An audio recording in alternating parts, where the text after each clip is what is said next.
pinatawad ang kanyang mga kasalanan. Ito isang malaking kalapastangan sa Diyos, sapagkat siya lamang at wala na iba ang maaari makapatawad ng mga kasalanan. At hindi lang po yun. Patuloy pa rin siya sa paggawa. Kahit na araw ng Sabat, ito'y malaking pagkakasala. At inudyukan pa niya ang mga taong bayan na tumulad na kanya. Mga kasama, ano sa palagay ninyo? Saan nagmula ang taong ito? Sa kapagpapalayas at sinusunod na kanya ang mga tao. Si Beelzebul, ang prinsipe ng mga demonyo, ang nagbigay sa kanya ng mga kapangyarihan ito. At isa pa, sinabi rin ng bulaang propetang ito, nagigibain niya ang templo na ginawa sa loob ng 46 na taon. At sa loob ng 3 araw, ay muli niyang ibabangon na di gawa ng tao! Mga marunong na doktores, saliksikin man ninyo ang mga eskiratura. Makikita ninyo na walang nagbubulang propeta sa Galileang bayan.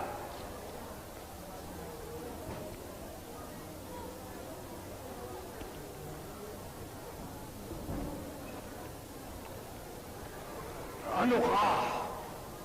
Tampalasan. Narinig mo ba? Narinig mo ba sa buong mga tao na sasaktan sa'yo?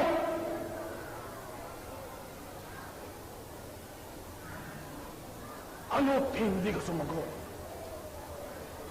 At tutulan ang mga parakang na ito.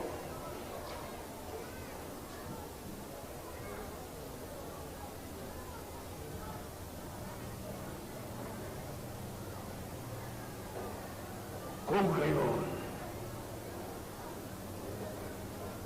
iniuutos ko sa iyo. Sabihin mo sa amin, sa ngalan ng Diyos na buhay, ikaw ba ang Mesiyas? Ang anak ng katasasan? Ako nga.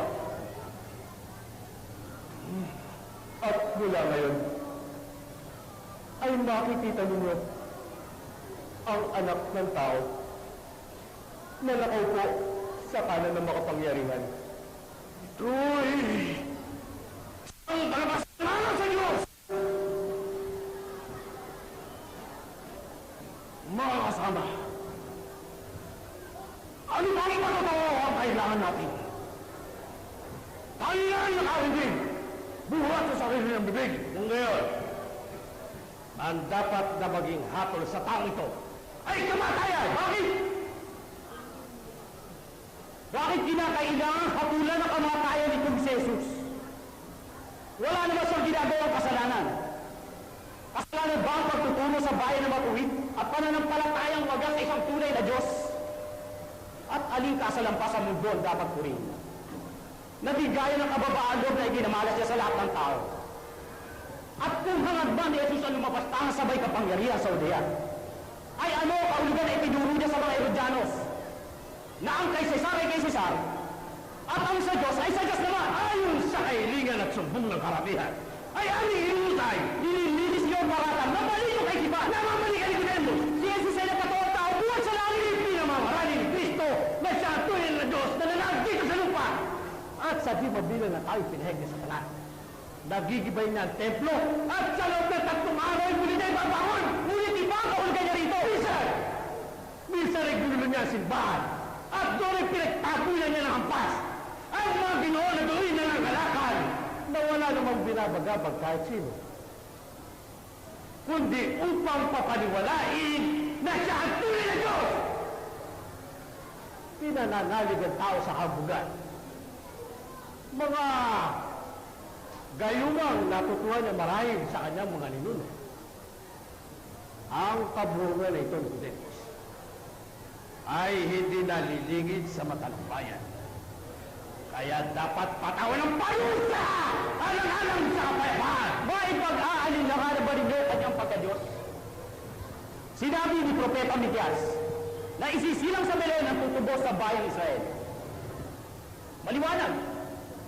Noon nga isinilang si Jesus na dinalaw pa ng mga hari sa silangan. Hindi mo malalaman, Nicodemus. Ang kanyang mga aral at pangigayat sa mga tao, nilalabag niya ang mga batas ni Moises. At ang nasa pa ay namagin ang kamusta ng mga Romano. Makatuwiran ba ang inyong pinagkaisahan na bigla na lamang ipadakip itong tao na wala namang kasalanan? Ito'y isang kataksilan sa karapatan ni Jesus. At aling kasulatan ang pinagkuhan ninyo sa mga Dapat na hindi nasasaysay sa kasulatan ng anak ng Diyos ay isisilang ng isang harma at dukhang tagabuhay. Si Jesus ay anak lamang ng isang matandang alwaging taga-Nazaret. Alin ang makapagpapatunay ng kanyang pagka-Diyos? at aling kautusan ang sa inyo nagtulad na ubusi at humadol sa isang kasalanang may palusang kamatayan Sa kasulatan ay Mahiya na! Nalalayag na ang kapangyarihan ng mga uto na makasilasa sa bawat may kumpang na loob na lumapastangan sa kanila. Ay laki ng pagyurap ninyo sa karapatan ng Romang dito'y nakasasako. At sa isang sandali ay ibig niyong baliktarin ang pamamalakad upang masunod lamang ang nasa ninyong masasama. Biyari din sa kadiliman ng gabi ang taksil lalo tuntunin sa paggusta sa katwiran ng isang mabait na tao. At inangkin niyo ang buong kapangyarihan upang makitin lamang sa ilalim ng matataas ninyong mga upo ang buhay ng inyong kinupututan. Kung si Jesus man ay naging dapat sa hatol na kamatayan, ay hindi ang Sanhedrin. Di kayo mga puno sa sentro, kundi ang propon na si Poncio Pilato. Prokurador na Cesar at Vice Presidente sa Syria, ang siyang may karapatan at kapangyarihan humatol sa kasalanan na gaya ng Diyos. Hasa ka nga, Nicodemus at Jose. At saan bakas nyo naman nakita na ang mga puno nyo ay walang kapangyarihan maksiyasan ang mga paruta sa may kasalanan? Huwag sana kayo malilito, mga kaibigan. Linawin ang inyong isipan at unawain na ang Sanhedrin ng samay karapatang makausig at makayag kung alinsunod sa utusan ng mga Diyos. sino kaya sa akala ninyo ang maaaring magmalasak sa kalinisan ng ating ninyo kundi ang may kapangyarihan dito sa Hulya? Lalong katuwa-tuwa ang inyong mga ginawa. Ang Sanhedrin ng kadahatol at ang pamanang Roma at tagapagpatupad ng hatol. Saan kautusan na bibili ng ganyang pamalakad? Wala. At ang mga karapatang lumitis sa sala, humatol at magpatupad ng hatol, ay taglay na buo ng tinatawag na utusan! Hatiin sa dalawang kapangyarihan na gaya ng inyong sinasabi, na ang karapatan ng paghatol at ang pagpapatupad ng hatol ay isang bagay na hindi nangyayari. Ano ang kabuluhan ng hukuman? Kung pagkatapos makapaggawad ng parusa, ay wala namang karapatang makagawad. Nakulong kami! Masasabi niyong lahat ang ibig niyo sabihin. Datapwat, malinaw na nalalagda sa kasulatan. Nakatwira ng aming ginagawa.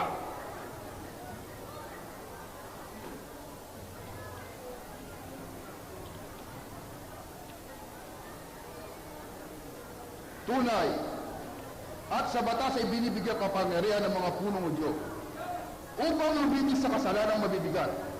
Ngunit sa pool ng masakop ng mga Romano, ang kaharian ng Judea, ang kapangyarihan ito ay inangkin ng pamunahan di kay halal na Roma.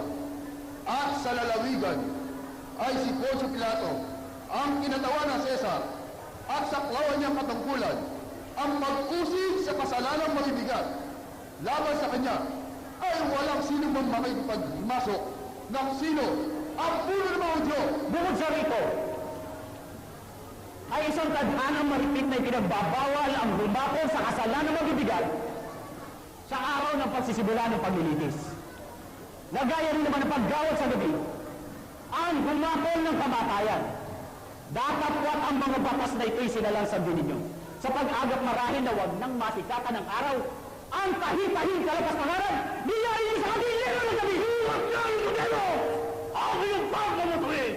Halong nasasaktan ka! Sa katauhan ni Jesus! Dahil nabayaran mo sa labi! At gaano ang naibayan sa'yo na kanyang mga kasama! Hindi sa labi! Hello! Walang sino man nagudok sa akin upang ipagsalita! Hindi ang damal sa akin ko lang mga hatiran! Nalihirakin niyo mga kasama! Hindi na namin kailangan yung may wari! Hindi ko akalain! Ang alin! Ang aking pag-asa eh!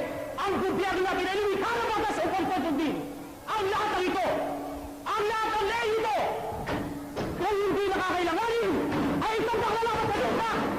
Okay, ay sunugin! Di ba inakapunuhan kayo? Kayo na lang ang magaling ito! Kung magkakailman, ay hindi may urong ang hato na kamatay kay Jesus! Sinon! Anas! At ikaw kay Pas! Mangyag-isip kayo at huwag yung palutin ang kapunuhan! Kahit anong masapit, mamamatay sa pilit! Ang sagot sa iyo masasabi! Sa inyo yung baba mo, gusto na kakilakilaman na sa palayan! Kaya sa kamatayan! Ang kamatayan! Ang ginusta sa katwiran! Iwaiti sa may kapal! Walang kailangan! Sumuha na naman!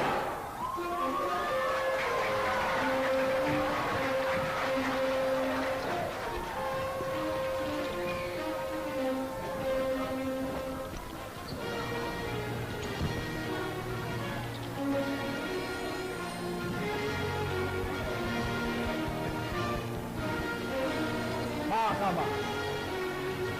Ang mabuti, paupuin natin siya sa isang bangko. At tuloy ating igalang.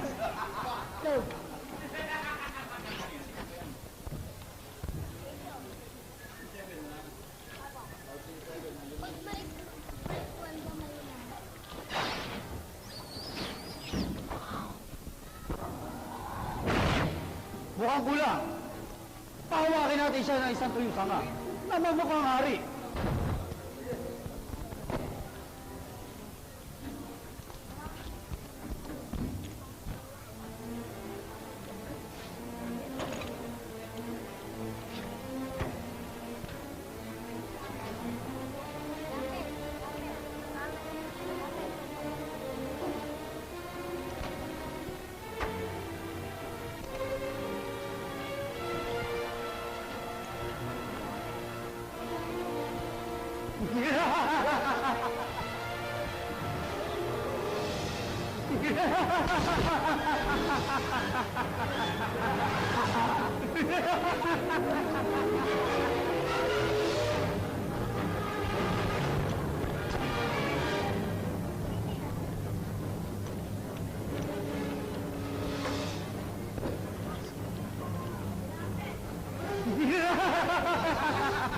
Hulaan mo! Kung saan kung sino-sino! Ang pumukpang ng iyong ulo! Siya ba? Ako ba? Siya? Ako nilan! Gilian! Gilian! Balgo! Panginoon! Dalhin ang taong yan kay Pilato. Sapagkat siya nakakalang ang magkawad ng parusa sa taong yan. Sige na! Lalakad na po ako!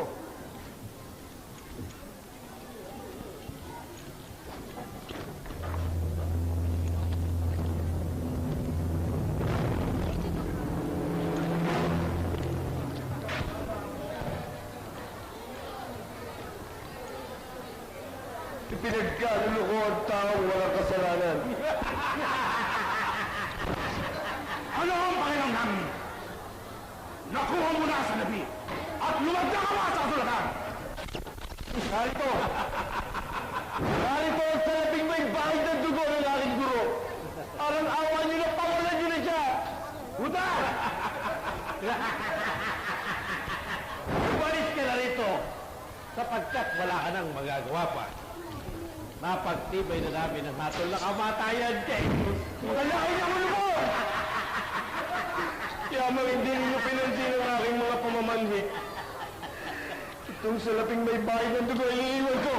Mga walang yan, nililan ko! Huda!